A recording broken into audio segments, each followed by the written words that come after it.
protection, including coronaviruses, by the way, of which 4 are circulating separate from this one, is that we know, and the data shows, that natural immunity, people who have recovered from the disease, not only have protection, they have better protection. According to the data, and the studies are particularly in Israel, they have 27-fold less incidence of symptomatic COVID than people who've been vaccinated but never had the disease. They have an 8-fold less incidence of hospitalizations, people who've recovered from the infection naturally, than people who've been vaccinated and never had the infection. And the waning, the protection wanes with the vaccine in a quicker time than the protection wanes from natural infection. So natural infection confers protection, significant, durable protection, and we are the, as far as I can read it, the only country that I know of in our peer nations who refuses to accept this. If you're in Europe, they count having had the infection as protection when you have these green passes or whatever they call them to go places and to travel. The United States is bizarrely denying the science. It's not just political, I don't think. I think we're in an era here where the United States is really simply not looking at fact. We are denying fact, and this shows really an indictment of the public health leadership in this country. What I saw during the task force, it's all the same stuff. So tell me more, Dr. Atlas, because you have referred to all of this as a cabal of individuals who are all in on this together, making medical decisions, saying they're following the science, but in fact they're not following the science. What do you think is going on? You spent time with Fauci, with Birx, when you were on the inside. You write in the book how Birx tried to stop Trump from meeting the nation's best medical scientists. What did you see while you were there? Sure. Well, first let's say the difference between me and the doctors on the task force. Doctors Birx and Fauci are government bureaucrats. They've been in their position in government for 40 years. I am a health policy scholar for 15 years, and before that 25 years in clinical medical science and research and teaching in some of the best medical centers in the country.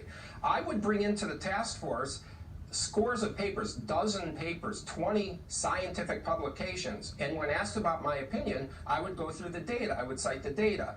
All I heard from them was either nothing, silence, or simply calling me an outlier, and then they would run to the media and do this ad hominem attack stuff. That's not critical. There was no critical thinking there. There was no citation of a study. In fact, they never disagreed with each other. Okay, that's not scientific inquiry at all. And so what we see now, is this idea that they have, in fact, there was a pact that Dr. Birx revealed earlier this year. She said, and I didn't know this at the time, that she, Fauci, and Redfield, if one of them got fired by President Trump, they were all going to quit. First of all, I mean, it's not, I was there for one reason, to stop people from dying. I didn't care about anything else. They were there to keep their positions. They wanted the pandemic to end, no doubt, but there were other motives. And then the question is why? Where does this come from? When I say there's a cabal, the American people really don't know this because this is an insider's game. But there is a sort of a group of people, very powerful people in science, who are at the NIH, like Dr. Fauci and others, in academia and in the scientific journals. Okay, this is how all academic science is produced. The prestigious grants, the way you get promoted in a university is to have NIH grants. You submit papers to these journals. The people who review the grants to get them accepted or not, to give you funding, are the same people in the NIH and in the journals. It's a cabal. They control the money. They control the scientific funding. They control the careers of everyone. So you have to wonder, why did these scientists, for instance, write a letter to the editor of Lancet in February 2020 claiming it was known with certainty the origin of the virus was natural, and anyone who said otherwise was a conspiracy theorist? That's a political statement, first of all. Science has become politicized. But the internal politics in the field of science and academia is so destructive, and there's no transparency, and this undermines the validity of the research and their statements. And we have not seen any accountability for Dr. Fauci saying that they were not doing gain-of-function research under oath. Well, I didn't hear that kind of discussion when I was in the task force at all, but I think there needs to be an investigation. There's no question.